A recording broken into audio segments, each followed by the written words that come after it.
This time on Kawaii-Fi Radio, it's a new anime season and robot girls are in the spotlight. I'm scared for every single girl in this series. I am absolutely terrified. I mean, this is just the terrible fate that happens if the Terminators lose. They get recrafted into cute anime girls, made to serve in cafes. We question the logic of upcoming Isekai series. Help, I've been reincarnated as a harem. How? And we get in trouble with the law. I watched all of Eromanga Sensei. You need to leave. We've now been targeted by Australian Federal Police because that is banned in Australia. Ava launch! Tatsuo! Kanida! Onii-chan? It's over 9,000! Nani? Configure the language logic interface for Japanese. Kawaii-Fi. Kawaii-Fi. Kawaii-Fi. Kawaii-Fi Radio!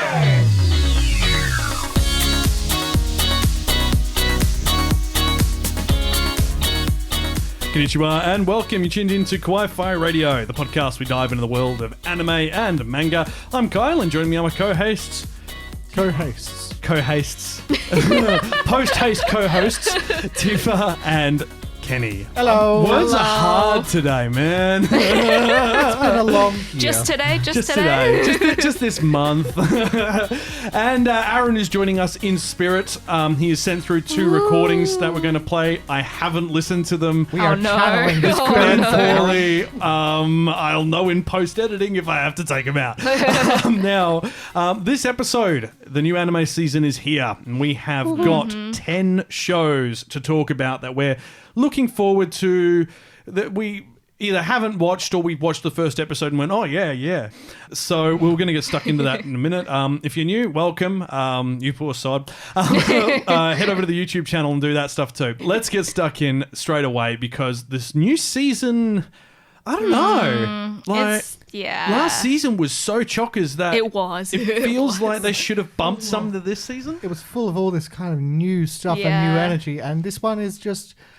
I mean, there's new stuff, but it feels like a lot of old energy. Yeah, there's really not much like hype or excitement as well about anything. I mean, like, especially when you have a look at like the most excited, like most looked forward to series for this season, their One Piece is literally number one. Of course it is. I'm not even kidding. Like, One Piece is normally like 3/4 the way down the stride. It's the top show for the season. Of course. Overlord season 4. Okay.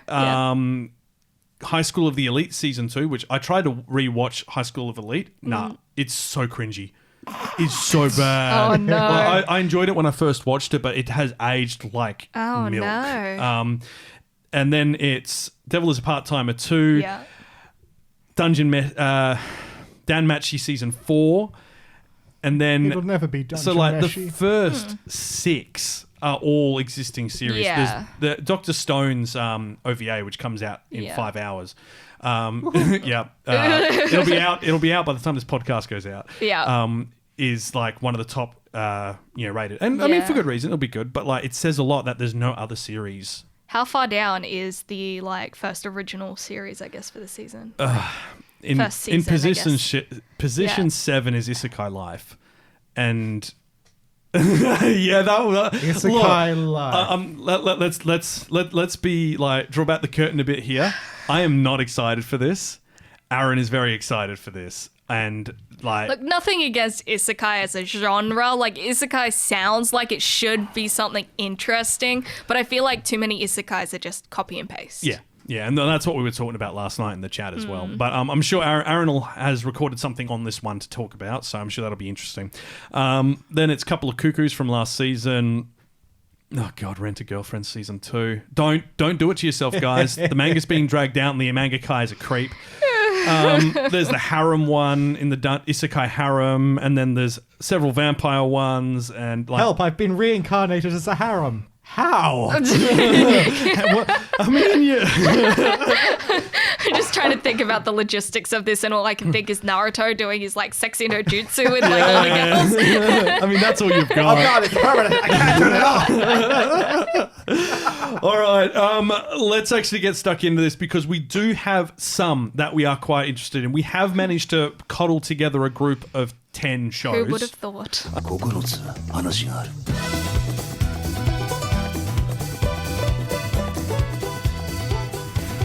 Kawaii-Fi Radio! That's a lot of anime. Oh, there's so many. I didn't watch them all. Summer anime. Yes. We make the joke every year because our weather pattern's inverted from the anime season, but it's flipping freezing. It is. It is. It was raining so much yesterday. Oh my god. Oh, I know, right? It was nice. It wasn't nice for me. I was caught in the rain. Well, let's talk about a reboot. And we were not expecting this, and I didn't really know it, but this is very dear to your heart, Tifa, isn't it? Tokyo Mew Mew New. What on earth is this? Oh, Because wow, I know it's really? magical girls. So Tokyo Mew Mew came out, so the original came out in about like 2004. It had 54 episodes and only ran for about like one season. And basically, like all of your other magical girls, they transform. And so the main character is Ichigo. She's this sweet, new to high school girl, and she's like, I see that everybody else is like exploring their first Wait, romances. she's called Ichigo, so Yes, she her gets name's a bankai? Ichigo. No, sadly. Actually, wait. Mew Mew, Tokyo Mew Mew came out before Bleach. wow. Ichigo FYI, is the strawberry manga. in Japanese. Yes, it is. Is every character named after a fruit? No. Oh, I was going to It say would have that'd been be cute. really cute. It Yeah. would have been really cute. But Hi everyone. Oh, hi, Aaron. Oh, that was unexpected. The ghost of Aaron, who is not here. but sorry, please continue with the explanation for this. So Ichigo is new to high school. She sees everyone's like got their high school romances and people like confessing and all that stuff that you see in all these like shoujo romances and all that stuff. And she's like, I kind of want that too.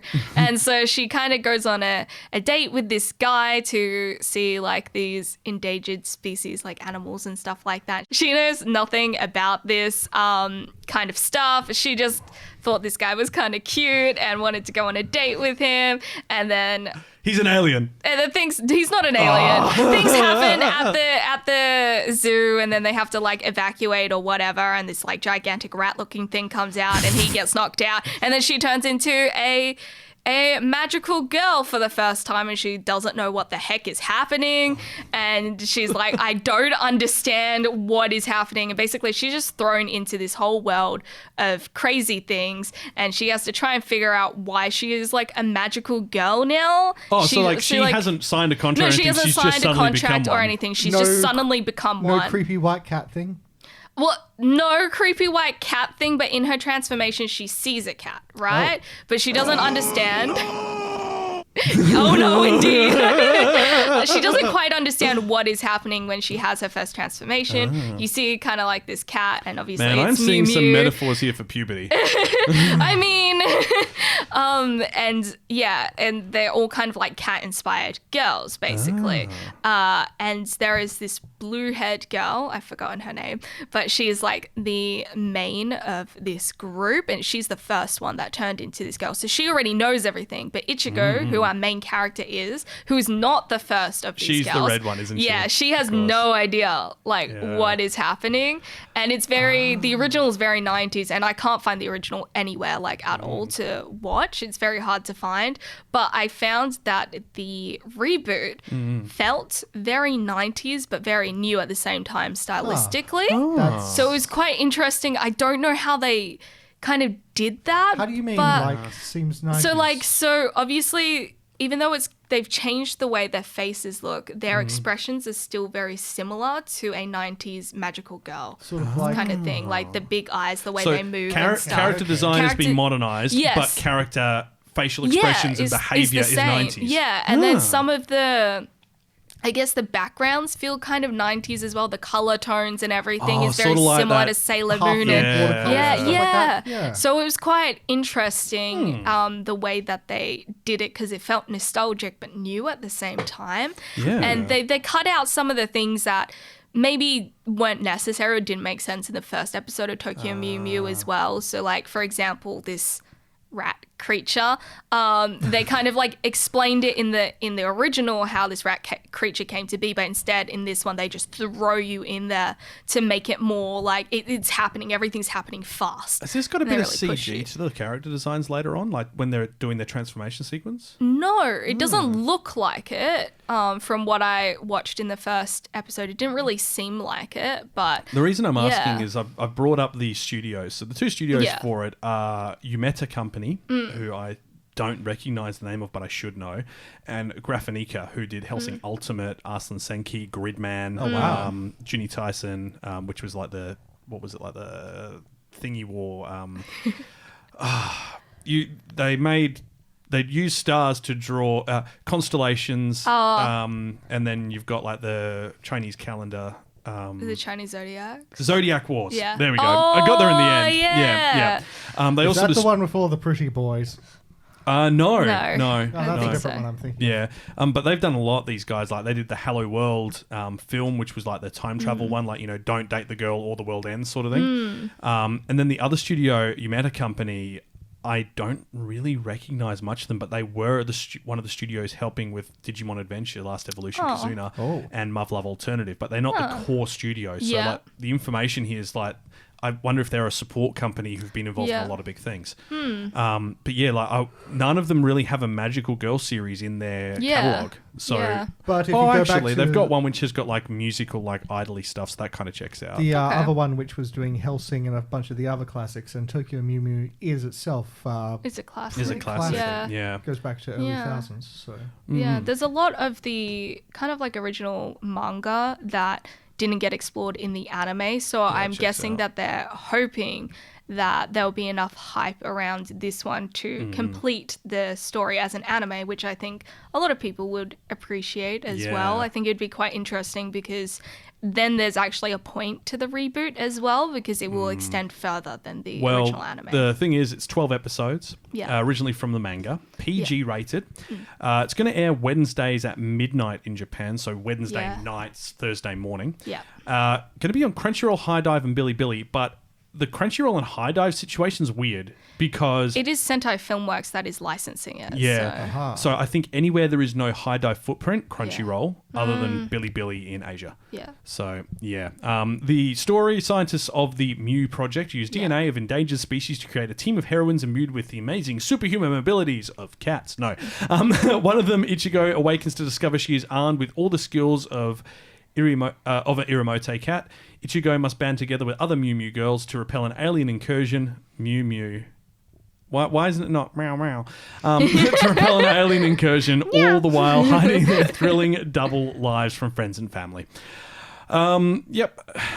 Do it. If you like magical girls, do it. It's pretty good. I really like the ending of the first episode though, how she's just like, she can't transform out of her magical girl costume. She doesn't know how, right? yeah. So it just always makes me laugh. And she's just like sitting in the car. She's in this van with the two scientists, right? Yeah. And she's like in this costume. And she's just like, I don't know what, like, I can't go home. I don't know what's happening. And she's like, wait, why did I get in this van with these two random people? What if they do experiments on me? And she's like freaking out. And she's like, how do I get out of this? that's the first thing you worry about? Being in a van with creepy strangers? Yeah. All right, well, let's go on to that and stick with creepy. Call of the Night. It's a vampire anime, which immediately most of the audience will go, oh, another one. No, this one's a little bit different. This is my pick for one of my picks for the season. If anyone remembers Dagashi Kashi, a couple of years ago, the candy-oriented anime series, it's very, the very same chill. creator. This is his new project. And all of the characters look like the characters from Yep, Dagashi they Kashi. really do. Personality-wise, a bit different though. Pretty fun opening, really good animation, good dose of comedy. Voice acting and character interactions are good so far, and good use of soundtrack to enhance the The story. art is phenomenal. It's very Like, beautiful. especially the backgrounds and cityscapes and stuff. They are so colorful and Yeah. vibrant, and the stars in the sky are just like, whoa, this Yeah. is gorgeous. Yeah, the summary is pretty good too. So, racked by insomnia and wanderlust, Ko Yamamori, is driven onto the moonlit streets every night in an aimless search for something he can't seem to name. His nightly ritual is marked by purposeless introspection until he meets Nazuna, who might just be a vampire. Might. Just maybe. Maybe. Ko's new companion could offer him dark gifts and a vampire's immortality, but there are conditions that must be met before Ko can sink his teeth into vampirism. Thank you, Aaron. He'll have to discover just how far he's willing to go to satisfy his desires before he can heed the call of the night. The initial reaction of most people is like, I'm sick of vampire anime. This is not a normal vampire anime. This is a comedy, romance, supernatural series, and it's going to be fun. I think it's going to have 13 episodes. Based on a manga, and Liden Films are behind this one. Now, Liden you'll recognise from Tokyo Revengers. Yep. Geez, they've done a lot. If you do like, I guess, comedy slice of life romance with just like a different, I don't know, how would you guys put it? It explores the vampire thing, but it takes itself less seriously. It's a little bit more chill, laid back. Yeah. I mean, Liden Films now. did Berserk. Like, if that helps. I don't think it's going to be like Berserk. Tokyo Revengers. Yeah. Tajina Senpai, Magical Senpai, that was a couple of years ago, and Cells at Work Black as well. Oh, they did Terraformers. I still need to watch that. I'm so behind on like my watch list, and this season's going to be the one I do to pick it up on it. It's going to be lovely. Yeah, I reckon there's going to be a few back catalogue dives this season. Yeah. Interestingly, High Dive do have the rights for this one again. Netflix have it in some areas where High Dive isn't, and in France, Anime Network Digital (A&D) are back in the listings. We haven't seen much from them announced. So A&D are a competitor to Wakanim in France as an anime streaming platform. They're independent, and they tend to only announce shows like 2 to 3 episodes into the season. And it's normally because they were dealing with Wakanim, which was owned by Funimation, which is Crunchyroll, grabbing up all the good stuff early. But now because Crunchyroll doesn't want anything High Dive has, Yep. if Crunchyroll don't have it and High Dive aren't in France, A&D can grab it. So we're going to see a lot more stuff showing up over there, which is nice. Call of the night, vampires, comedy, candy. Watch it. There you go. Done. Also, there's that great line where it's like, you drank my blood. Why didn't I turn into a vampire? It doesn't work that way. It's just how we feed. It would really suck if every time we ate, we got a new family member. That really would suck. Imagine just sitting point. down for like a Macca's burger and then suddenly, hey, I'm your new brother. Oh, no. Just no. Right. Made in Abyss Season 2. Oh, dear. Technically Season 3 because the film, Dawn of the Deep Soul, is a continuation. You do need to watch that if you're going to watch Season 2. This one was my pick, and here's the thing. I love this show, but I don't want to finish it. It's not like out of a matter of like not wanting it to end. It's just, woo, this is trauma. Look, I'm reading the manga, and the manga is well past the end of this arc. Yeah. And I can let you know this arc is awful. Like, it is going to hurt in many ways. You thought Dawn of the Deep Soul was bad? This is the same amount of bad. And it's really horrible. It's going to be fantastic. I love things that are horrible. Regale us with the plot again. First things first, Made in Abyss Season 2, The Golden City of the Scorching Sun. This is an R18 series, so not for kids under Love 18 it. because it is very violent. It's very and brutal. deceptive as well. The animation and like the character design and stuff, they look very, very cute and kitty, but I know. nothing about this is cute. No, it's not. I love it so much. So, adventure, drama, fantasy, mystery, sci-fi has a game coming out which looks really good as well. Actually, God. No, the game you literally go and you're I think a separate character and you go delving into the abyss. Is this a Dark Souls style game? Probably. Yeah. Like you literally go relic hunting, Oh, wow. which is cool. Cinema Citrus, who did this first season, I believe it's going to be High Dive, is the main distributor for it. Lots of High Dive this season. Amazon Prime, Billy, Crunchyroll in some region apparently, Disney Plus. Don't ask me why. We're going to talk about that later. High Dive, Muse Network for Southeast Asia, Sushi Roll, and Wakanim France, because that still hasn't been rolled into Crunchyroll. So directly after the events of Made in the Abyss Movie 3, Dawn of the Deep Soul, the 5th installment of Made in Abyss covers the adventure of Reg, Riko, and Nanachi in the 6th layer, the capital of the Unreturned, also known as the Golden City of the Scorching Sun. They have reached a point where if you return, you're dead. So that it's going to be very interesting from here. And you'll have seen, if you've seen the trailers, you've seen like this whole story involving a group of people going down into the abyss who we don't know of. That's a flashback to explain how this region became the way it is. For new players to this game, when they say that like if you try to return from this point you're dead, it's not that like you've incurred a death sentence or something like that. It's that your body physically can't survive at higher altitudes, like at the surface world ever again. Well, it's basically like the bends coming up from deep under the ocean under that pressure. Your body, but then take the bends and put that on steroids. Yeah. And like think of it like, you know, instead Add of the bends horror just mutation. kind of giving you like breaking your eardrums and your sense of balance, make it like you start bleeding out of your eyes and your body actually changes into weird animals and creatures and stuff. So it's a very like there's quite a horror element to it now that I think about it. yeah, it's, great. I think it was it Giguk or Mother's Basement did a whole video I on think it. it was Mother's Basement. Mother's Basement's done one on it, but Yeah. Giguk did one as well. They the person who I'm referring to basically likened the abyss, the area, to like a Lovecraftian monster. It's something that calls people into it and then refuses to give them back. So, yep, that's going to be everywhere. It's airing on Wednesdays at 10:30 at night. It says 12 episodes. I willing to bet one of those episodes is going to be a recap episode just based on the length of the manga that this has to cover. And also considering the hype around this. This one's heavy, and this is go in fully warned that this This could hurt. is heartbreaking look, stuff. It's not a case of it could hurt. This will hurt. Like this will watch something. If you're going to watch this on a weekly basis, make sure that this is the first anime you watch of your viewing session, not the last, because it will leave you low. Yeah, have Eurocamp on the ready for just afterwards. Yeah, that'll work. Oh, that's what Cinema Citrus did. Rising of the Shield Hero, season 1 and 2. Yeah, don't have original that. Made in the Abyss. A lot of just Made in Abyss. Tokyo Magnitude 8 and Shoujo Kageki Review Starlight, at least being some of the recent ones that we've talked about. Alrighty, we're going to head down to the world of Shonen Samurai. This one is not in a pit. It is by Geno Studios and it's called Shine On Bakumatsu Bad Boys. Also known, just in Japanese, as Buchigiri. Of course. This is Aaron's pick. This is an original, and I'm pretty sure this is the one that is made by the guy who did Shaman King. Yeah. I'm just going to would fit. play... let's play Aaron's audio and see what he's got to say. Hi everyone, sorry I couldn't make it in for this session, but thought I'd pitch in my two choices for this season.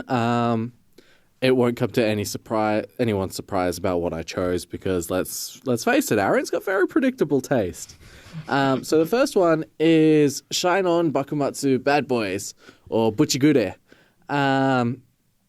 It's basically about these 7 criminals who are all about to be executed, and then they wake up and they're being recruited to basically become the new generals. Because the previous generals all got killed by this weird samurai force that they're trying to track down. And it turns out that the main character we're following, Ichiban Boshi, forget who his general name is. I think it's Kendo. Basically, that's who he was tracking down because they killed his entire family. So far, it's very visually appealing. The characters are done by the same person who made the Shaman King characters. And it seems like it's got an interesting plot. I watched the first episode. It seemed very good. But my only criticism so far is the grainy texture they seem to have put over the top. But other than that, I enjoyed it, and I can see it going places. I can see it being something that I tune into every week. So, fingers crossed that holds up. I mean, look, he's not wrong. Like one of the main criticisms we have seen online is that grainy texture. It's been done by Geno Studio. They did Golden Kamuy, the first few seasons of that. Kokoku, Moment by Moment, one of my all-time favorites. That is... Yeah. You've seen that one, right, Tifa?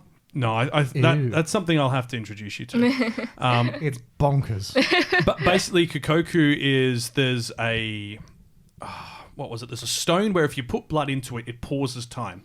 Like, we've seen anime take place in some very, very strange worlds and environments. We've seen it on other planets and in other dimensions. This is the first time you see an anime that takes place in a second.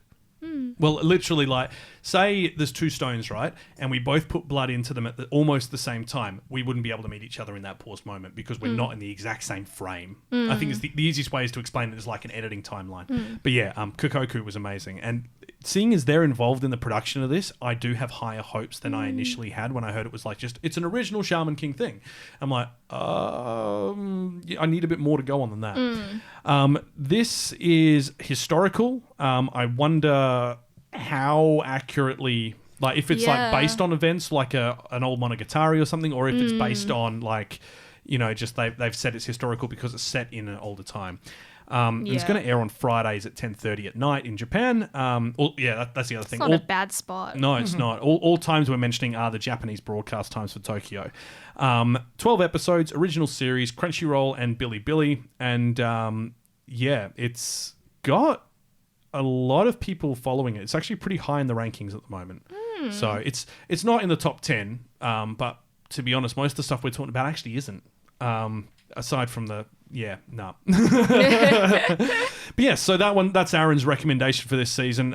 Some of I think it's probably worth mentioning that some the series we're talking about haven't actually had their first episodes released, or if they have, we haven't had a chance to get a hold of it. And that brings us to the next one, which is kind of it's not any of us have recommended this. It's just that we've all saw it and kind of went, this looks a bit funny, which is Isekai Ojisan, Uncle from Another World. This is a Netflix anime. Have we confirmed what the animation's going to be for this one? If it's going to be like still frames? Like No, it's moving. It's full moving. Good. So think House Husband's art style, but done good. Like it's proper movement and all that. So I love the synopsis for this because it tells you so much. Autumn 2017. Hit by a truck when he was 17 years old. Takefumi's uncle suddenly awakens from a coma that lasted 17 years. So in the year 2000, he got hit by a truck. When Takafumi visits him in the hospital, he sees his uncle muttering nonsense, declaring he's returned from another world named Grand Bahamal. Clearly, his uncle has lost his marbles. Takafumi is lost for words, and his uncle proves his claim of being in another dimension by using magic. Deciding to use his uncle's powers to earn a living, and with no other relatives to call upon, Takafumi takes him in and they begin to share an apartment together. While living with his uncle, he learns of Takafumi learns of his fantastical adventures and his boundless love of Sega video games. But at times, his uncle's loneliness and cruel experiences fill Takafumi with both joy and sadness. Two men of different generations work hard to be video content creators in this new and exciting otherworldly comedy set in a corner of an apartment complex that is not of another world. This is such a so random funny. kind of take on the isekai genre. Like I think it's kind of like what everybody kind of would want as well, right? So like just personally, it's like you go to another world, you manage to find your way back. What are you gonna do? I'm gonna be a video content creator and do that kind of stuff. I'm gonna use my power to make a living if I have my powers still. Like it's kind of, I'm intrigued to know what he's doing with his magic to like make content. I know. I know, right? The studio behind it is, I actually don't recognize it. Atelier Pondark. Never heard of them. They've only got two other things on the My Anime list, which is Gambare Doki-chan, which is Do Your Best Doki-chan, Senpai is Mine. This came out last year. Was an ecchi comedy web manga adaptation. It looks like, animation-wise, looked beautiful, like really cute. But other than that, there's nothing else really on their list to say, hey, like this is what else we've been involved with. I'm really excited for this just because I like different isekais. I'm like, as we discussed earlier, we're kind of like a bit bored of the cookie cutter isekais. Yeah. I want something different. That's why Reincarnated as a Slime has done so well. It's not the same sort of story. And everyone saw that and went, I'm going to do Reincarnated as a refrigerator. I'm going to do Reincarnated as a sword. Or what was it? A vending machine in the dungeon. Like, to be fair, Reincarnated as a vending machine in the dungeon, I actually want to see. Like, when that the light novel series came out, I went, no, you're kidding, right? I'm just so How does this intrigued. work? Yeah. So does he walk around or no? No, he can. It's like I Kirby, looked like into when it. Kirby in the game and he like Eats the card. eats the It's legit like that. It's the big eyes on the vending machine. I was just kind of a bit like, this is one of the dumbest things I've seen, and it's more, but I think I find could that be more great. exciting than a sword. Yeah, because it's for just. sure. I'm trying to remember what it was. It was the cursed sword in the first Discworld book. And he's going, no, you can't put me down. Don't do that. And it's just like, if you're going to do that, read Discworld instead. It's funnier and it does it in a shorter period. Like, no. Yeah, do something actual interesting with Yeah. what you're doing. Do something that breaks I mean, the mold. we'll see. Like, Reincarnated as a Sword, when it comes out in the next 18 months, could be good. I Like- doubt it, but it could be. Like, let's take a look at a couple of the other isekais we've got this season. One of them is like Black Summoner. It looks like Every other isekai you've seen. Isekai Sounds that's like been every out. other. It looks like it's borrowing from everywhere to just sort of Yeah. slam as much popular stuff into it. And to be honest, one of the ones Aaron's talking about does feel a bit like that, but he reckons, like, because I haven't watched it, so I can't comment on that yet, but just from the trailers, that's what it looks like. But he quite enjoyed the first couple of episodes. So, and he is Isekai Boy. we'll so. see, we'll see. We'll see. Like, I'm not going to disparage him. He has good taste and also No. terrible taste. We all have trash taste in one point or another. This is true. Like, I watched all of Aramanga Sensei. You need to leave. No. We've now been targeted by Australian Federal Police because that is right, I'm banned in sorry, Australia. Yeah, I have the manga as well. know, I bought right? it in Australia Before they banned it. before they banned it. God, this is No Game No Life is also like Yes, it yeah, has. okay. It has. I'll just stop talking now. No. We've still got another half episode to go through. Now, we are going to be back in a moment to talk about a bit more of it. But Isekai Uncle, Isekai Ojisan, it is on Wednesdays at 10 p.m. Japanese time that it airs. So that's not 9 bad, p.m. for us yeah. here in Perth. If you're in the UK, I guess that's about 1 p.m. And in the States, you'll have it on your Wednesday morning. It's going to be exclusively Netflix worldwide. I do believe this is a deal that was struck with this Atelier Pondark production. Yeah. It looks like all of their stuff is only on Netflix. Oh dear. No, look, if they came, I think there's a really important differentiation we need to make with Netflix anime. If it's something Netflix have gone out their way and said, we want to make this, it will be bad. Yeah. If it's something where a studio has went, we want to make this, Netflix, will you fund it? Yeah. It usually will be good. Yeah, I think mean- Netflix has done a lot more of that recently where they've specifically gone to look for Japanese studios that are smaller and see what they want to create to give them more freedom and they just fund it because they realize as well I wonder that what a lot the of their stuff isn't I wonder doing what the as- story is behind the Castlevania one then, because I really like that. Well, Castlevania's connected to the video games. Yeah. Like, you've already got an interesting plot there, and then that was promoted and suggested by a writer and creator in America who's actually really good. So, you guys watched all of that? I haven't No, seen all of no. it yet. It's I've actually Sorry. very good. I've seen a couple of episodes, and like, it's not, Castlevania isn't really my thing. Like, I've tried. It's not really the type of. There's no romance. There is. Yeah, I think you didn't get to the part where they assemble a full party. No, I didn't. I didn't. I think a lot of people have also said that Castlevania has a really good English voice actors, which is what Yeah. people really appreciate about it as well. So Yeah. I think that's also why it works better as a Netflix animation, like an anime, I- because they originally wanted to do it with an English cast as well. I so- think the thing with Castlevania is that all of the elements of it were good. yeah. Whereas the issue with some of the other stuff that Netflix puts out that isn't necessarily the case. Like they'll be really short in one section, whether it's janky CG for like the Ghost in the Shell, or whether Yeah. it's really poor writing for some of the other ones, or whether it's just really bad like implementation of a story. Like I will say this much, like I only have one gripe against the Castlevania series. It's that the final revealed big bad evil guy sounds like a really drunk, bitter Ray Fiennes just swearing his head off. And it's so unfitting. Yeah, fair enough. Well, on the note of violence, Kawaii-Fi Radio.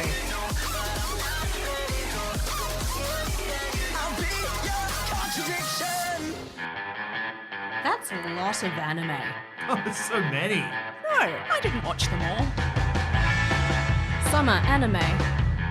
all right, let's get stuck into the sequel section. Yay. Wait, we've already done that.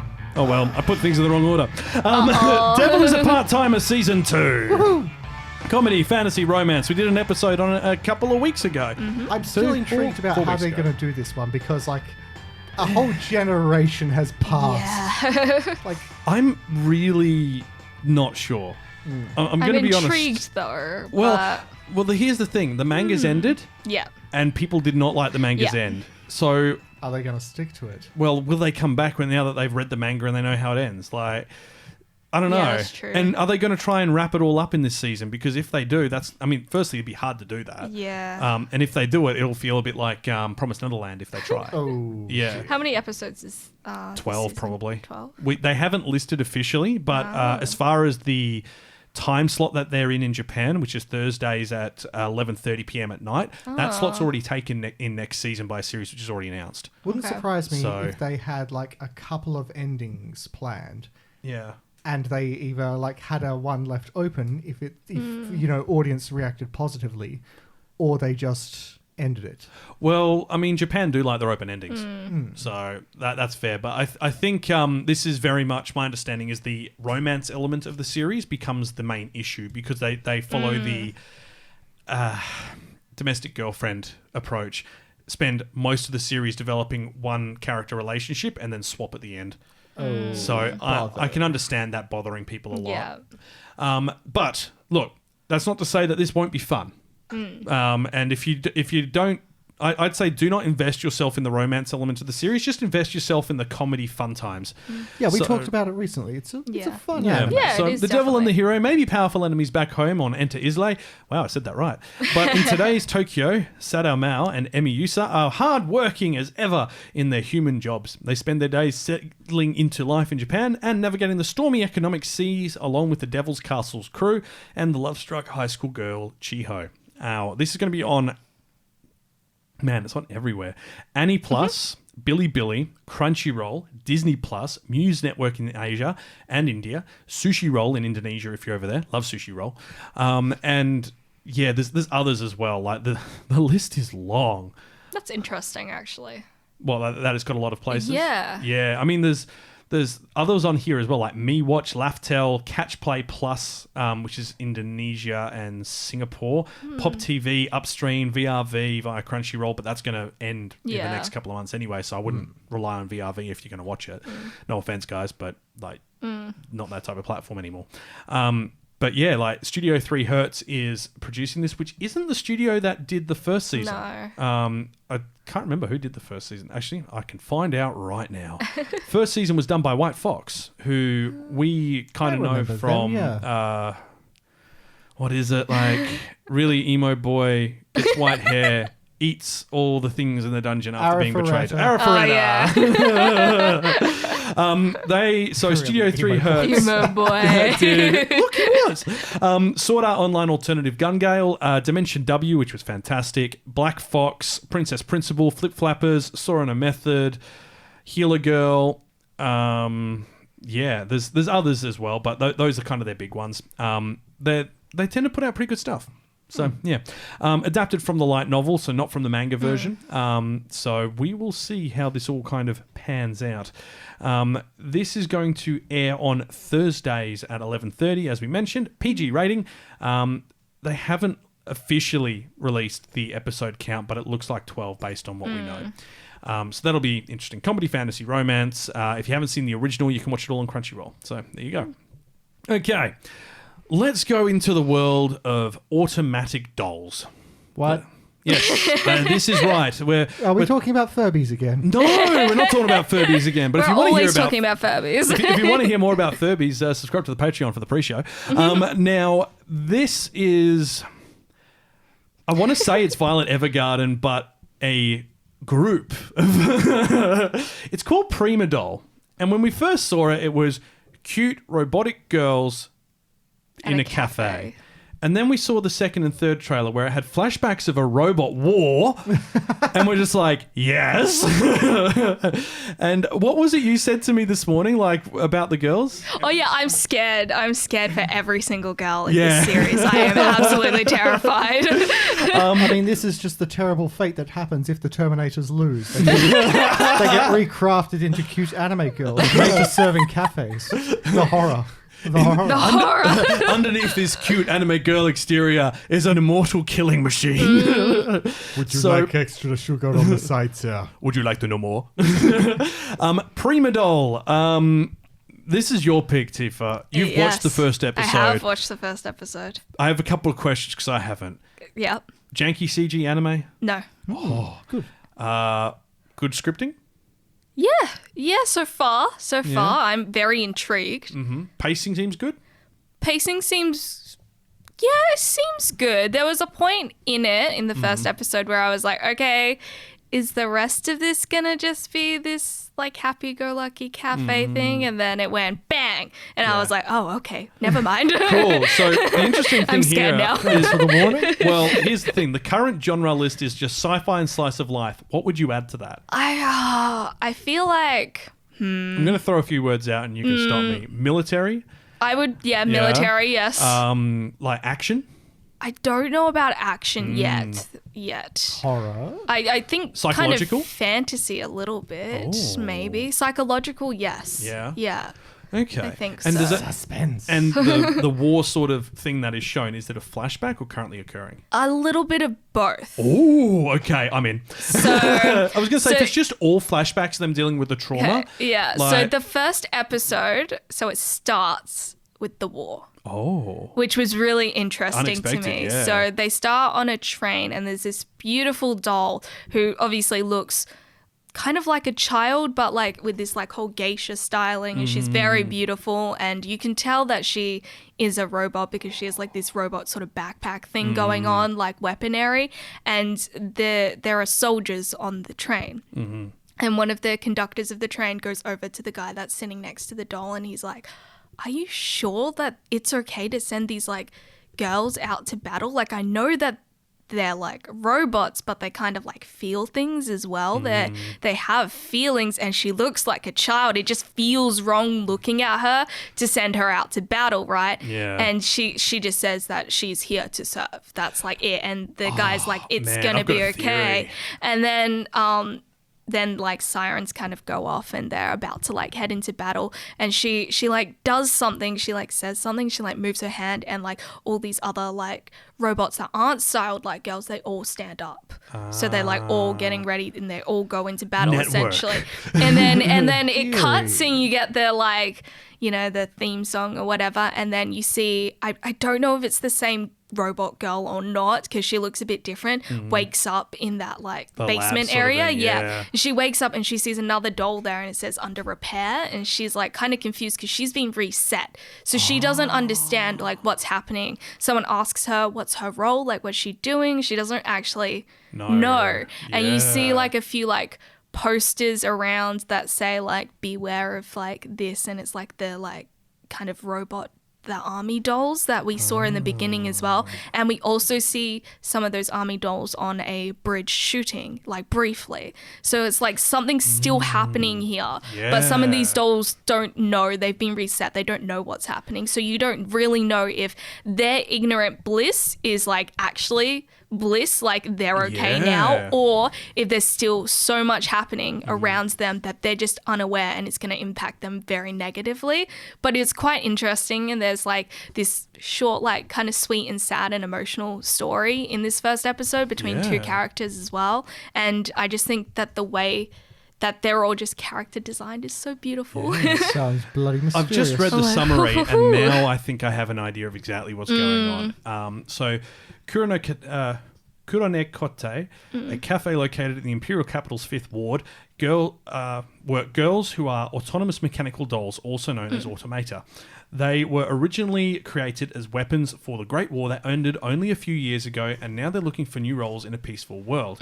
However, I'm willing to bet the peaceful world is not a Yeah. peaceful world.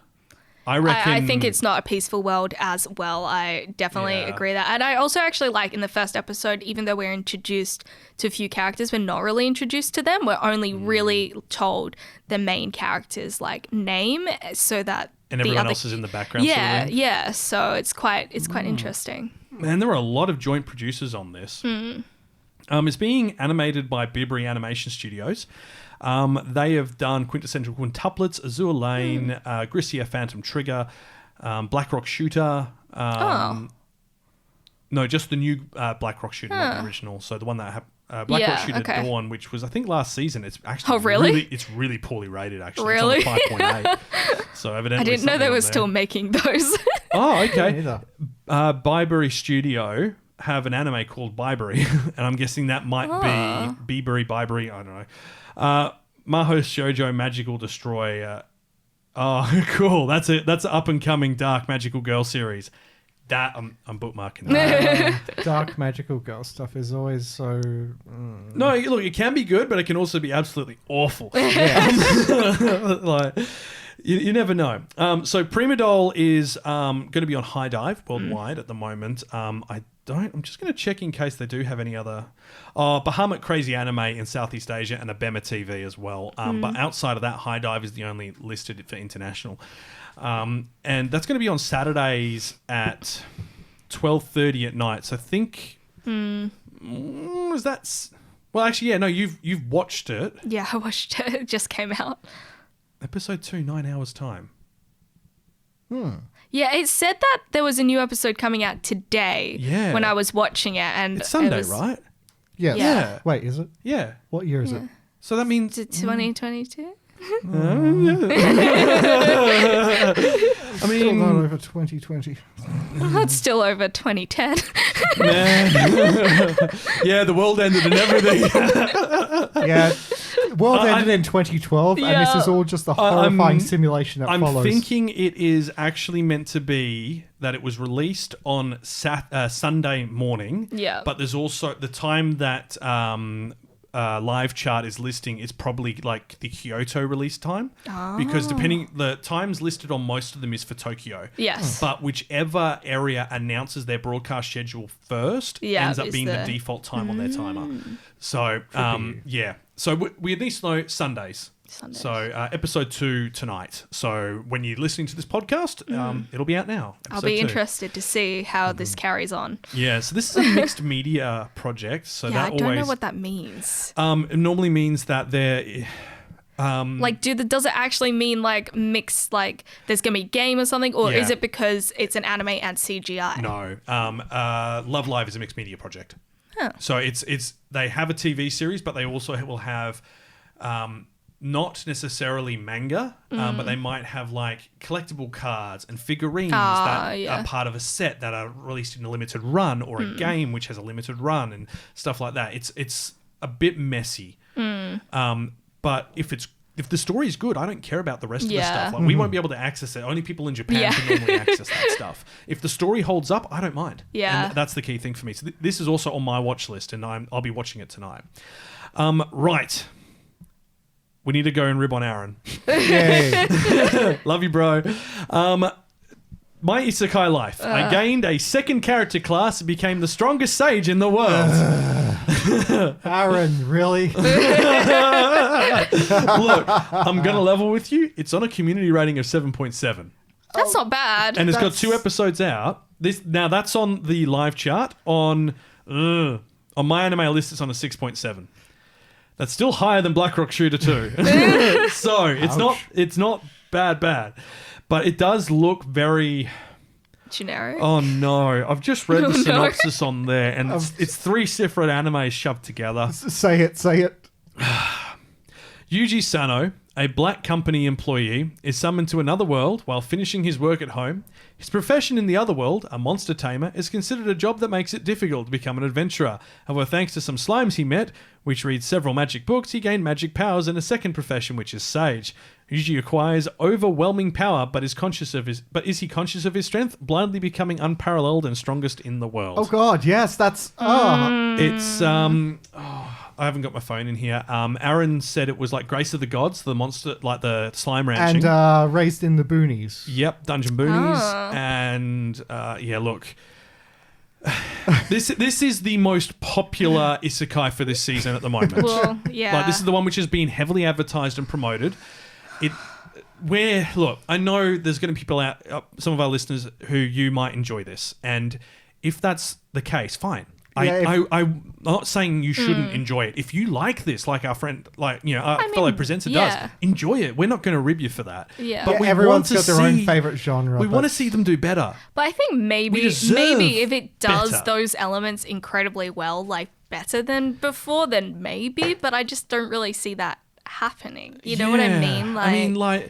I look, we don't like to trash talk stuff on this show. We like to be positive, but we're getting... I do. After 4 years Yeah. of watching all of the isekai that comes out, because across the team we watch the entire season, it kind of becomes a bit tiring. And we're really lucky that we've got Aaron, who is into Isekai series heavily, and that he will check them all out and let us know which one is the actual good one from the season to watch afterwards. But it gets a bit tiring when you're seeing the same thing over and over. This one just sounds kind of more funny to me than anything. It does sound like someone watched a bunch of isekais and says, I want to put them all together. I mean, the thing is, it doesn't have a comedy tag. Oh. Yeah, it's a light novel. It hasn't got a manga at the moment. Sentai have licensed it. Of course. How long's the light novel's title? Yeah. No, that is the full title. My Isekai Life gained a second character class and became the strongest sage in the world. It's long enough. It feels like it could be longer. I mean, it can always be longer. You've just got to now put in like Die Noose, some German, and something else, and you'll be fine. Look, I know we're being harsh on this. This could be good, and we'll let Aaron talk about it because he's given us a good 2 minutes of chat on it. And this was after me and I had talked about it, and I was saying my reluctance towards Isekai. So maybe he's got a bit of an idea of how this actually does stand out and why it's being promoted so heavily. My second choice is the new Isekai Life one. So that one is, I mean, it's your Isekai. It's a guy who gets reincarnated in another world. But when he gets reincarnated there, his ability is that of a tamer. So, you know, he can tame monsters, and the first one he tames is a slime, and then he tames a lot more slimes, but you don't find that out until, like, episode 2, I think. Basically, he's got a bunch of slimes, he's got a wolf, he's got a dryad. It seems like I'm enjoying it. That's all that really matters for me. I'm enjoying it. It seems like a bit of a Grace of the Gods meets Tsukimichi, in the sense that he's going around and he's completing these quests, going from guild to guild, just helping out. He's very overpowered, which you get in your isekais, but that's part of the fun in it. Like, it's the fantasy of you picturing yourself in that situation. Like, oh, hey, yeah, not that confident in my own life, but if I went to another world, I'd know where I made the mistake, so I'd try and change it and do better. So that's what I find appealing about it. And yeah, it's fun seeing how he uses the spells. There has been a comparison to Reincarnated as a Slime, and so far, I mean, they've kind of hinted at something similar at the end of the episodes. They're like, oh, we're the reincarnated slimes, and we're going to talk about the next episode. Wait, what? But other than that, they just seem like regular monsters, and, you know, he's not building a town, he's not going around recruiting people for a village, you know, he's just traveling from village to village. So, yeah, but it's definitely, it's fun, because he uses his abilities in a unique way, which is, I mean, every Isekai, let's be real, but that's the fun in it.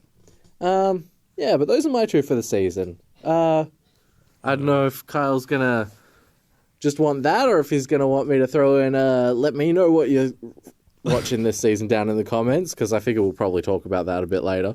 But, yeah, because I read the comments on the videos I'm not actually there for. I'm there. Oh, no. I see you. Write more comments. ASMR. ASMR with Aaron. Look, it is right. Like, the big thing that I saw about this, which worried me, was that it does look like slime. There's literally lots of slimes. There's a wolf which looks like Ranga, and there's other characters like the Dryad, which is also from slime. It's the fact that he also said that in the closing bits that they say that they are the reincarnated slimes. It's just like, okay, and this doesn't have a comedy tag, but it seems very self-aware. It's I forgot this was Square Enix as well. So is it Square Enix's first go at an isekai? Well, they're not the lead studio. Oh, really? They're not okay, the so the they're light a producer. novel and everything is a Square Enix stories. So okay, so Square Enix were involved in the publishing of the light novel. Okay, like the producer list is huge. Square Enix, Pony Canyon, Movic, BS Fuji, Sammy, BSN TV, SB Creative, Gree Entertainment. Some of those are the back-end in-house producers for TV channels in Japan. Yeah, Pony Canyon's been around for decades. Pony Canyon is Square Enix's music arm, basically. Aha. Yeah. Licensed by Sentai Filmworks, but the studio doing it is Revo-Root. Yes, I did see that. Revo-Root did Babylon, which was actually really good. Mm-hmm. FLCL Alternative. Which was drugs. Yep. Well, it's FLCL. What are you expecting? After killing slime for 300 years, I've reached my max level, which I read the manga for. I liked the idea, but the issue I had was the manga. Just every arc was a new character was introduced. And Yeah. very samey kind of stuff. Well, it it was just cute. It was but- cute, and the problem was when they did the anime, every episode was a new character, so you had 15 characters by the end of the season. It was too many to keep across. So look, but I am going to go out on a limb here because I'll be honest, Aaron's kind of won me over with two really dumb things because I'm a massive RPG nerd. There's quests and there's guilds. Yeah. I'm like, you know what? Yeah, the second one is apparently all about the guilds. Yeah, so. I'm kind of. second episode. I'm gonna give this a shot. I'm actually gonna. I'm gonna put that on the watch list. I'll give it a look. love Peer pressure. No, you don't. You don't have to. I'm intrigued. I love stylistically, it does look like something from Square Enix as well, because the does. manga is also by That's Square Square Enix. Enix, But I Kirito. just like that his face and everything, he just looks like done. He's just like, I'm here. This is happening. Okay. He's just like, yeah. Yeah, whatever. Help. Look, let's give it a shot. I'm game. I'm actually intrigued by the fact that I'm intrigued by the slime that has the eye patch and the one with the moustache. Yar. Yeah. Like those. There's one with the like broccoli eyebrows as well. Oh, there is too. Yeah. And there's one that looks like he's smirking on his shoulder. Yeah. Like, look. For all of that trash talking before, I'm gonna watch it tonight. Alrighty, let's move on. Thank you very much for those two contributions, Aaron. He will be. Actually, will he be back for next episode? Not certain. We'll figure it out. We'll figure it out. Next one is my pick. When will Ayumu make his move? Sorodema Ayumu. Now, this is by the man who creates Tizumasa Takagi. And last season we had his In the Heart of Tsubaki Kunochi Tsubaki, which was the Ninja Girls, which did not rate well. The thing is that it's still on par with the manga, and the animation was really beautifully done. But the story, I just don't think... You know how like you get those stories where every week to week it's just kind of a new gag sort of thing and the story doesn't develop? Yep. That's kind of the core of it. Okay. And they were really smart when they adapted Tizumasa Takagi because they introduced elements of the story which are not in the manga with the direction of him to make it seem like the relationship is actually moving forward. Yep. Whereas before they weren't. In the manga, it's just really been dragged out. And to be honest, the anime has dragged the manga into actually doing stuff with their relationship. And this is the same for... Tsubaki-chan, because it doesn't have that, and it also is going to be the same for When Will Ayumu Make His Move. Now, this one's the romance. We've gotten to a point in the manga where we know something's happening soon. We know for sure something's about to happen because of she's at the end of her year. She's going into exams. After that, they're not going to be able to see each other anymore. So something will happen. Yeah. This is going to be interesting because I think they're going to try and do the whole story in one season. Ooh. Oh. Because of what I've seen in the opening sequence and outro sequence of it, have all the characters in it who are also later series, including two of the girls who first appear during the school trip, which has been the most recent arc. So this is going to be good. It's really cute. How many episodes is this season? Unknown, but it'll be 12 because it always is. I have no idea. I mean, it's but 12. like Spy Family and a few others have been doing the whole like 12 and then 12 in the next season, but it's all part of the one season. Yeah, like the split core process. Yeah, but normally when they do that, they announce that they're doing a split core. Yeah, that's true. And there's been no announcement on that. And typically all of his shows have only been 12 episodes. Be interesting to see how they put it through 12 episodes as So well. this is with Silverlink. I should actually explain what it's about. So this was known colloquially as Shoji Senpai, and it started out as a comic on the guy's Twitter. And it's focusing on Ayumu Tanaka and Arushi Yatome. Now, Arushi is the main girl, and she is really the focus of the series. She's the main character, if you will, and Ayumu is kind of... While he's also one of the main characters, you don't really get to hear his internal monologue very often. You will hear it, but it more focuses on Arushi. So when Ayumu Tanaka falls in love with the only other member of the school's shogi chess club, Arushi Yatome, he vows to confess his love for her as soon as he can beat her in a match. But this proves difficult, because Arushi is nevertheless thrown... he's not good at shogi, and he's been in the kendo club all the way up until now. she's been in shogi her whole life. Her family's involved in shogi, as it turns out. So Urushi is nevertheless thrown off by Ayumu's aggressive style as the two begin a cat and mouse game in both shogi and life in this heart-tickling romantic comedy. So he is like completely straight-faced all the time. And underneath he's going crazy. Because I actually can't wait for the voice acting. yeah, the voice acting is actually really good for it. The main character, both of them are going backwards and forwards, and he keeps calling her cute without, any preposition. She'll get embarrassed and try and make him confess, and he'll be like, "You're throwing me off my game. Stop talking." And inside, he's like, "I would have confessed as well, but I haven't beat her yet." So the art style, I must say, is kind of a bit off, but I like what they've done. So in the manga, she didn't look her age. She looked as if she was almost younger than him. The style they've went for has aged her up, and it looks appropriate in like a good way. Her head seems a bit big though. Like that's the only thing. Like the jawline doesn't seem quite right. I think is probably the big thing. It makes it really because she's tiny. Like she's short. Yeah. But she's not like diminutively short like we've seen in some other animes. Yeah. Like not to the extent of my senpai is annoying. But yeah, it just her head seems a bit of a weird size because of it. Like it needs to come down like a little, like 2-3%, and it'll be fine. But I do like her being portrayed as more mature because she is older. She is the senpai in this situation. It's a good dynamic. It makes more sense than the older characters look older than the younger characters, which needed to happen in the adaptation. Whereas you kind of don't know what age they're meant to be in the manga. It's kind of like with Master Takagi. All the characters look the same age, even though some of them aren't. And that's just his style. Yeah. The animation is nice. It's nothing mind-blowing. It's not like, Call of the Night where it's pretty everywhere.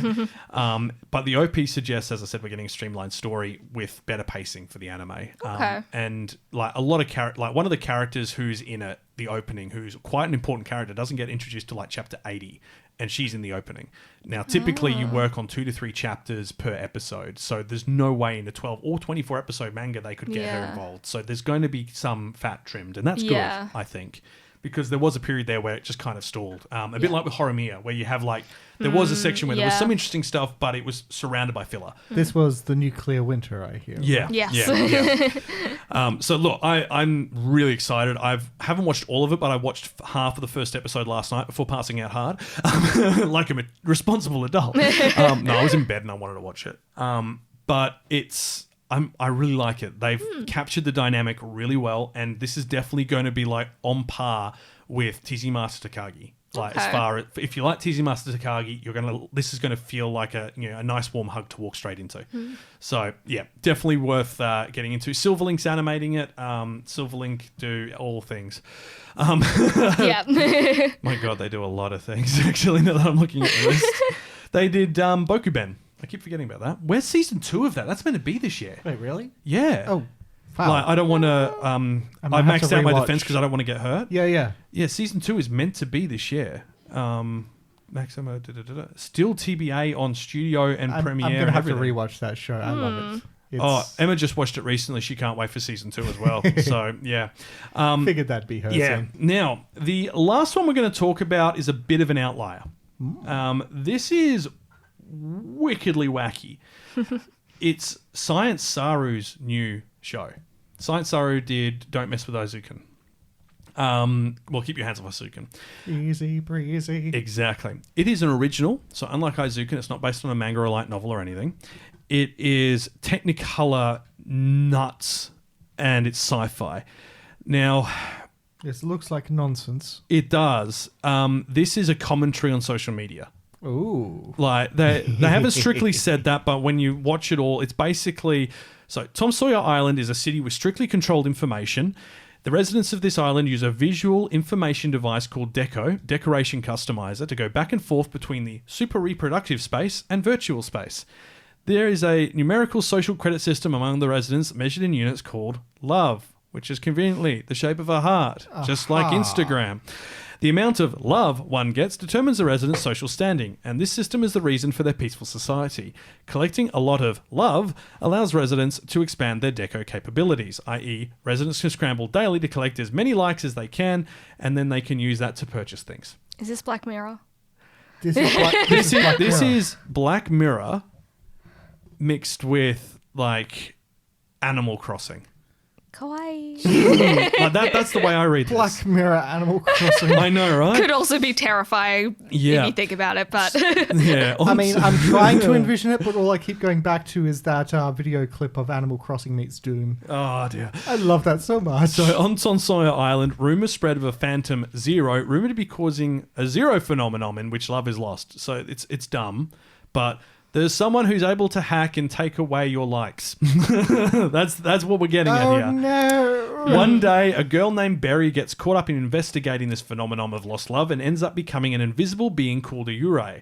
Now, what my understanding is from the trailer is if you go into negative likes, you can't be seen in the digital space. oh, So you basically get muted. Yeah, right? So as Berry works to solve cases at the Shadow Ghost banned. Detective Club, when she joins a genius hacker named Hack, she becomes closer to uncovering the truth hidden on Tom Sawyer Island. So this is like acid trip colors. It is absolutely nuts. It's airing on Bilibili, Crunchyroll, and Sushi Roll. 12-episode run, PG, sci-fi, Sundays at 11 p.m. Great. It does. Like, Yeah. I think this is going to be... I don't think this is going to be super popular, no. but I think this is going to be Could a be very interesting. different Yeah. anime. Like, just how like we had with like, you don't keep your hands off Izuken, where it wasn't for everyone, but those who watched it loved it. Hmm. Like, it was super popular with a certain demographic, and I think we might be the demographic for this if they handle it well. yeah. Like, with Izuken, they had a manga to work off. In this case, it's original, and while Science Saru have done some good stuff, I just... Like, they did Devilman Crybaby, Izuken, Ride Your Wave, Tokyo... The massive earthquake 2021, Nippon Shinbotsu. Tokyo Sinks, yeah. Or Yeah. Japan Sinks, yeah. Yeah, and Heike Monogatari and Night is Long Walk On Girl. Like, they do a lot of different styled Yeah. series. So I'm hopeful that this will actually end up being quite good. But we'll have to wait and see. Like, we've seen them do a lot of original stuff when it comes to film, but we haven't seen them do it in series. So Yeah, if that's it gonna be is an analog, like you said, then they'll either be nice and subtle with their commentary or really ham-fisted. I think there'll be like a Yes. break through a window with this one, to be honest. Like, I wonder. Yeah. We'll see. We'll But I'm see. very intrigued. It sounds Yeah. like a very fun kind of a premise. It does, it does. And those are our 10 picks for this season. If you missed any of them, names are down in the episode description. So Tokyo Mew Mew New, Call of the Night, Maiden Abyss Season 2, Shine On, Bakumatsu Boys, Isekai Ojisan, Devil is a Part-Timer 2, Prima Doll, My Isekai Life, When Will Ayumu Make His Move, and Yurei Deco. And with that, we should probably talk about some news. Kawaii-Fi Radio. Tonight on Anime Communique. Great story, compelling and rich. Nothing brings ratings up like a little controversy. I'm still like so glad you went completely off script when we were recording those openings for that, because I was like, no, don't say it like that. And then I went back to editing and I'm like, oh my god, it was perfect. Why did I say that? He's a genius. That's what you're supposed to do with voice acting. You screw around and Yeah. do random stuff until one of the things works. Yes, this is true. Now, always plenty of news, especially this fortnight because Anime Expo happened. Oh boy. Holy crap. Well, so much for wrapping up soon. Yeah, well, no, No. we're going to blitz through this because, to be blunt, like, all of this is on our social media, and if you're like embedded in anime like news and all that, you would have got it. All right, let's go through this. Don't Tori Me Nagatoro Season 2 is January 2023. Yay. Trigun Stampede released its first teaser trailer, and it looks It looks fantastic. good. Actually, yeah, I am kind of pretty genuinely I excited also for this. loved the music in that as well. It They was did a just really so good job. good. Trigger are working on a new panty and stocking project. Trigger used to be part of Gynax, the guys, and they went off and the guys who created panty and stocking went and created Trigger, and they've brought panty and stocking with them. We've had the first look of the new Bleach with a new trailer. The animation style has gone out the wazoo. It is not like the original long run. It looks so good. Really good. The two new FLCL animes, which is FLCL Grunge and FLCA Shoegaze, are returning with the Pillows to do the soundtrack. Pillows did the soundtrack for the original FLCL all those years back. Wow. Cyberpunk Edge Runners looks actually good. Yeah, it does. And the opening is by Franz freaking Ferdinand. I know. Like this Okay, fire. then. Yep. Yep. And look, it works really well, but they should have chosen the heavy drop part of the song instead of the parts they chose. JoJo's Bizarre Adventure Stone Ocean returns September 1 with the next 12 episodes on Netflix. Tomo-chan is Not a Girl starts in January 2023. I'm a massive fan of the manga of this. She's a tomboy, and her best friend growing up is absolutely doesn't have any social awareness when it comes to romance, and she's deeply in love with him, but he keeps treating her like a dude. Yeah, because he hasn't moved on since them being kids mentally. Bro. We've had our first look at the new Konosuba spin-off series for Megaman. It's all like hand-drawn original notes, which looks amazing. very nice. And season 2 of what's the name? Inspector is being released in January. It's been delayed twice. So hopefully we're good. Yeah, I kind of almost forgot that series Yeah. existed. All right, let's go on to the other fun ones. Solo Leveling, the freaking insanely popular Korean manga, is getting an anime at A1 Studios. Like, this is by no means a small thing. Like, It visually looks really intriguing as it looks well. far It's too just- good.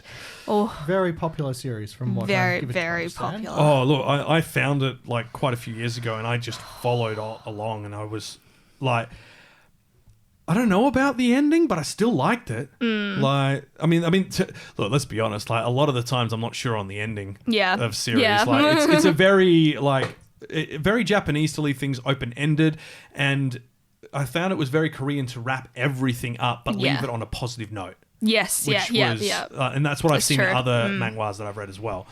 But A1 Studios is now behind it. It's going to be freaking huge when this hits, because the hype around this getting an anime for so long has been just like, what? With A1 doing it, it'll be interesting too. Story for Solo Leveling. Portals open up in the world and people start getting magical powers, but not everyone is able to go into these portals which lead to dungeons and fight these enemies. If they don't defeat the dungeon, those enemies can walk out into the real world. And they start appearing all around the world. Our main guy... well, here we go. It's been over a decade since the sudden appearance of the gates, the paths that connect our world with a different dimension. Since then, certain humans have awakened to supernatural powers. They call these individuals hunters, and they make their living by using their powers to conquer the dungeons inside these gates. In this world of tough customers, the low-ranked hunter, Jin Woo-sung, is known as the weakest hunter of all. One day, he gets fatally injured when he runs into a high-ranked double dungeon hidden within a low-ranked dungeon. So they go in and they check out, they use like technology to figure out how dangerous the dungeon is and then rank it based on that. And in this dungeon, it's a low ranked dungeon. They go in and when they defeat the final boss of the dungeon, a secondary dungeon opens up between them and the exit. And that's a like SS rank dungeon. And he's like E rank. So he gets fatally wounded in that, and when that happens, a mysterious quest window appears in front of him, and on the verge of death, he just decides to accept it, and he suddenly isn't dying anymore. And he's been brought into a different system. He starts leveling up. Others don't. So, like, once you've awoken as a hunter, you don't level any higher than the level you've awoken to. Yeah. He's able to level up. And, it's very interesting. It's really good.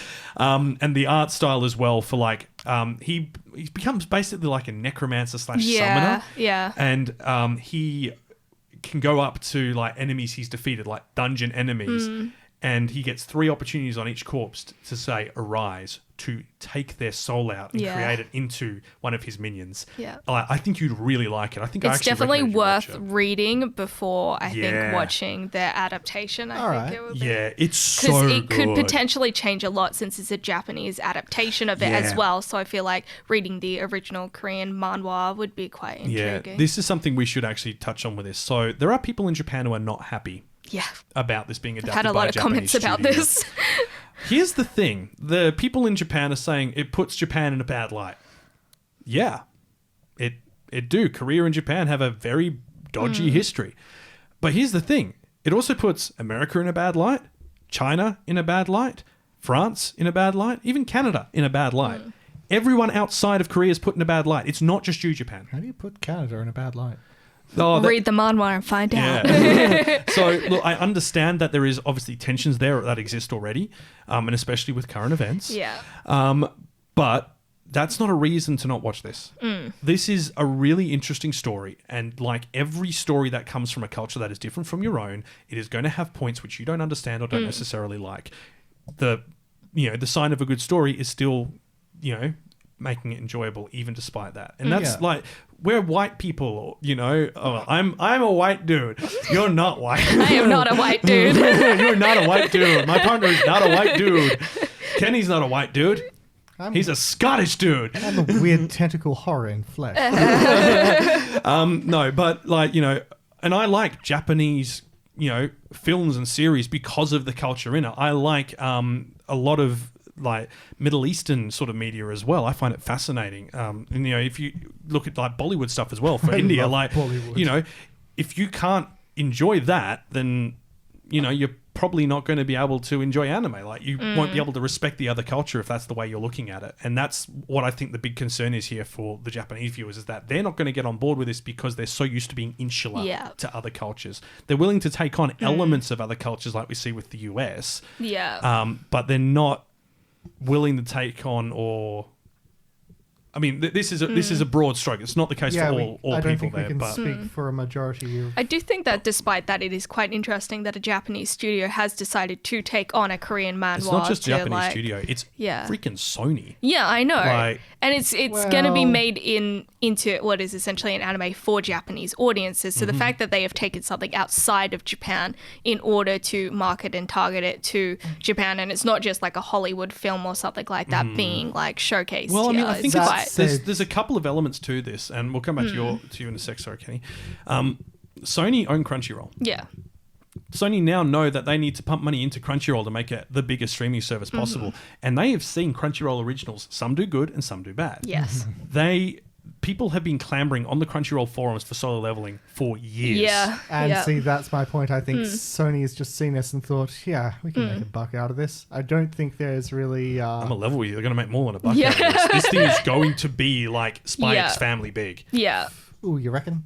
Yeah, for sure. Yeah. Like anyone... I don't think Spy X Family, the manga, had as much hype as the manhwa for Solo Leveling, and I'm a big Spy Family fan, and not a lot of people realized how great the manga was until the anime came out. Yeah. So Alrighty, I will be sitting on the wait and see kind of fence. I put Solo Leveling on par with the hype that we're getting for Chainsaw Man. yeah, Wow. yeah, Like that's how big of a deal it is. yeah. So yeah, we talked a lot about Solo Leveling, so we should move on. But look, no offense to anyone who disagrees with what I say. Let me know in the comments. I think that Let's fight. We just we just need to be willing to look at things from other people's point of view, and I think that'll make the world a lot better place. Now, on to something more romantic Life would and be wonderful. better if everyone loved each other. Yes. Thank you, Tommy Wiseau. Kaguya-sama, Love is War. The new project is a film, and it's called The First Kiss Never Ends. Good. I don't want Kaguya-sama to ever end. It's going to be the never-ending story, but it's Kaguya-sama. Yeah. Look, it's so good. Good show. It's a really good show. Also, on that note, I have a video that came out that was meant to go out Monday, but because of life events, came out on Friday, which is looking at the story hidden in the outro sequences of Kaguya-sama Love is War. So if you do like Kaguya-sama, go check that out on our YouTube channel. But this was Kyle's been doing deep dives into secrets and finding the hidden codes. I've been doing deep dives into a story that is over 1,000 years old that Kaguya's took. It's so good. It's so good. And I'm sure other people will go, oh, I know what that means. There's hidden symbols. Well, yeah, there is. Actually, Yeah, it also it totally explains why they went the Starship Troopers route. Yeah. Wait, really? No. So this I reckon new that's film. just the author just going, dude, I like Starship Troopers. Oh, it legit is. It legit is.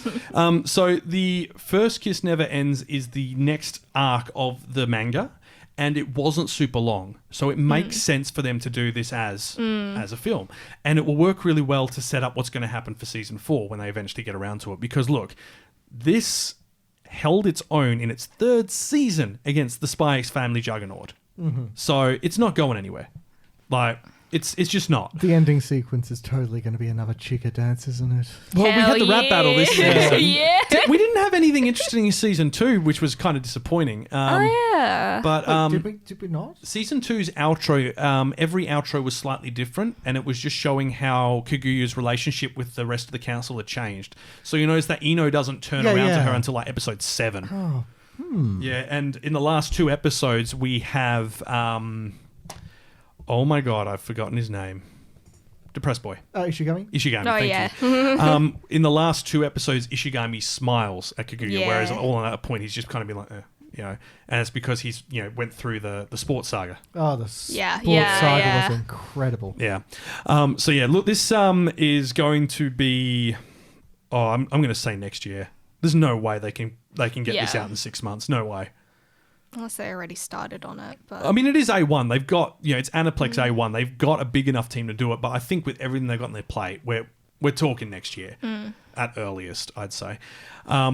But if you didn't see the finale, go watch it. It was great. And they then did a 24-hour Kaguya Day celebration on TV. yeah. With like all the voice cast getting there, all the manga team, all the production tasks, just talking about random stuff for 24 hours on a live stream. Like they had content non-stop. It was amazing. Yeah. They actually have some really good fan art on there. Not fan art, like early artwork prototypes and stuff. But bring on season 4. They said, like, I love how the end of season 3 is like the end, and it's like, but it's not. We're back. Oh, I should have probably started on the next thing first because it's sad. Oh no. Let's end on the sad stuff. Well, Yu-Gi-Oh's manga creator's passed away. At 60, it is likely that he drowned while snorkeling. It doesn't look malicious from what the police have said. Yeah. So, Takahashi Kazuki, he was the original creator of Yu-Gi-Oh! Yu-Gi-Oh! Zero, in fact, which is where, as Kenny found out, good old Yugi has a body count. Yeah, like a bunch of places on the internet were holding their like vigils, moments of silence for the passing of a great mangaka. And one of them posted a bunch of the Yu-Gi-Oh! Zero series manga. I love it. Like this is So before like they even start playing with trading cards and stuff. Yeah. It's just Yugi going around turning into his alter ego and challenging people to random games of chance with deadly consequences. That's amazing. Kills That a sounds guy like with a an better version of No Game No Life. Kind of, yeah. It's like Didn't they animate this as well? Yeah. I don't know. I thought they I thought they did. did. It's called Yu-Gi-Oh! Zero, I'm pretty sure. I hope so. Look, I want to it's see him who kill is. people I want to see Yugi's body count. with more than just mind crush. So look, obviously this is kind of a big deal. Like, I think you'd be hard set to find anyone in the 20 to 30-year-old age who hasn't come across Yu-Gi-Oh! In their life. Actually, I'd go 20 to 40, truth be told. If you were a nerdy kid when you were if you're in the 30 to 40 bracket, which is me, and you were a nerdy kid, you came across Yu-Gi-Oh! You couldn't avoid it. Like, there were kids in the school grounds playing with the cards until they all got Yu-Gi-Oh! banned. was played on TV for a very long time It as was, well in yeah. Australia, which is surprising. Hell, Yeah. the Bridge series is still going. Yeah, it is. Like, little Karibo bro, like, I have concerns for you. Though, to be fair, the anime is still going. There's like new and new iterations. Also on that note, we can't not talk about Yu-Gi-Oh! Without mentioning Aaron from the team, who's a massive Yu-Gi-Oh! Fan. He's got the cards. He's got his own, like, what do they call it? Like the Celestial Puzzle. The which is an Millennium. actual the millennial puzzle, Yeah. which is an actual puzzle. Yeah. Yeah, It's apparently cool. it's like a whole chore to It's put so that thing cool. together. Yeah, and then if you pick it up wrong, it disintegrates. So you got to do it again. So that's why he doesn't take it out. Oh, that's evil. I know, right? Who decided this? So look, if you ever did love Yu-Gi-Oh when you were growing up, I think now is a great time to kind of revisit that and remember what was good about it, because this guy is the source of it all, and it's a horrible thing that he's passed, but he really gave a lot of kids a safe world for them to play and explore in and have fun in. And made a lot of kids spend a whole bunch of money on cards. No. Oh, yeah. Made a whole lot of kids spend their parents' money on No, cards. yeah. So if you're a parent to a child who plays Yu-Gi-Oh, there you have it. You now have a moment of peace. You now have a name. But look, go and celebrate what he's created, because it was fantastic, and I think a lot of our lives would be a lot poorer as far as entertainment value, both from like the original series, the card game, and the abridged, everything else that spun from there. And with that, we'll wrap up. Kawaii-Fi Radio.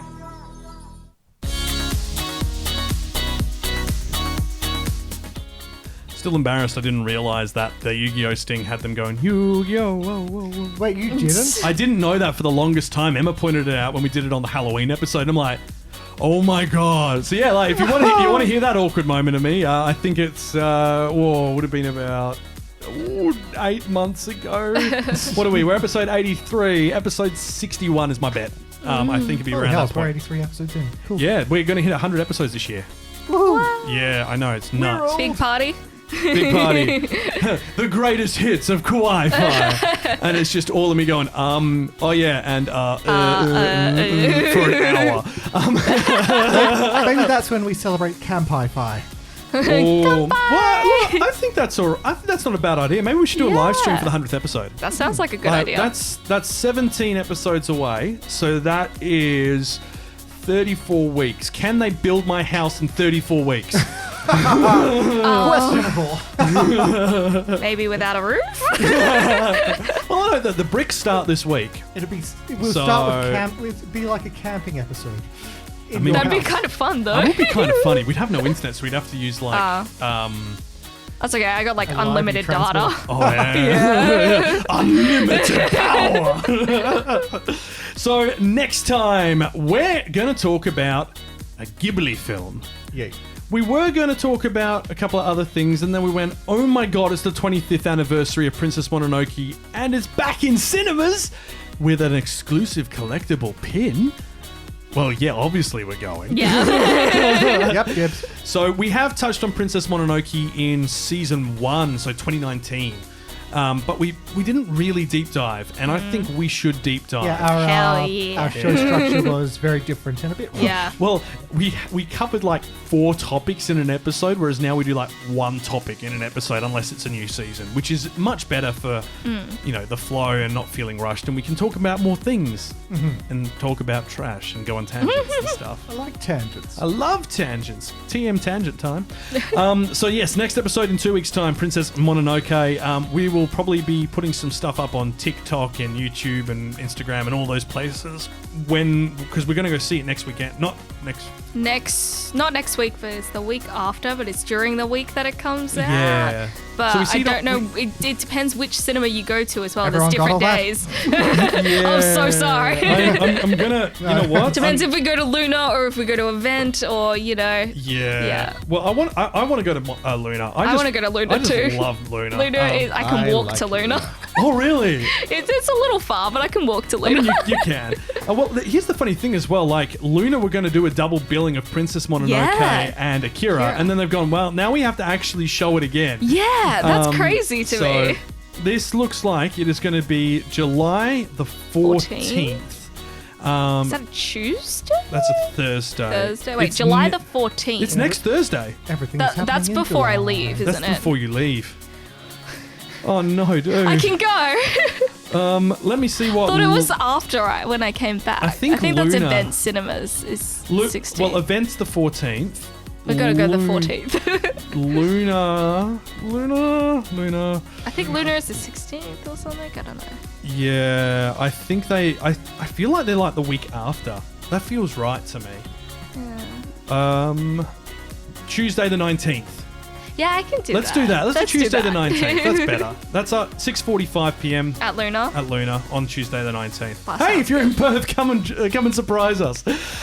So yeah, over the next 2 weeks, you're going to see in your local cinemas that Princess Mononoke's 25th anniversary screening is going to be shown. This is a film which deserves the big screen treatment, just like Akira does, just like Spirited Away does. Like, they're wonderful on a small screen, but on the big screen, you feel so immersed in that environment. You get something else out of it. You really do. And the dub or the sub are both fantastic. Yeah. And there's a beautiful, beautiful pin you get with it, which I just really like. Yeah, same. Well, there you go. You get it with your ticket. You get it with your ticket for free. Oh, yeah. It's really nice. It's included. Yeah. I will have to buy my ticket now. Yeah, I know, same. Yeah. Well, Japanese with English subtitles at Luna. Yes. I love how the whole team's just like, we like the Japanese version. I really like the dub, I'm going to be honest. The dub is good, dub is but I good. do like the Japanese version. To be honest, like those early Ghibli dubs were really good. They really were. So, look, if you have enjoyed this episode, thank you so much for listening. We'd love for you to hit the subscribe button, join us for future episodes, go over to our socials and say hello. Push buttons. If you are listening on YouTube, hit subscribe. Words. How do you... Subscribe. Hit button. Sugoi. Do things. Sugoi. Jane. And let us know your thoughts in the comment section as well. Like, are you excited for something we haven't mentioned this season? I mean, I know there are some which we haven't talked about because of our PG focus. That also don't actually look that good anyway. I mean, you say that, but we also mentioned Made in Abyss, which is very, very much not PG I know, focused. but look, yeah. I think for some reason, like, I noticed this a few years ago, that when they're rating TV shows and films, they're more willing to put violence in a lower category than explicit content. Yes. It's probably the easiest way to explain it, Weird. because of the possible harm it could have on undeveloped, brains, is their point of view. Not saying that you can't understand that at 15, but I can understand why they're being overly protective.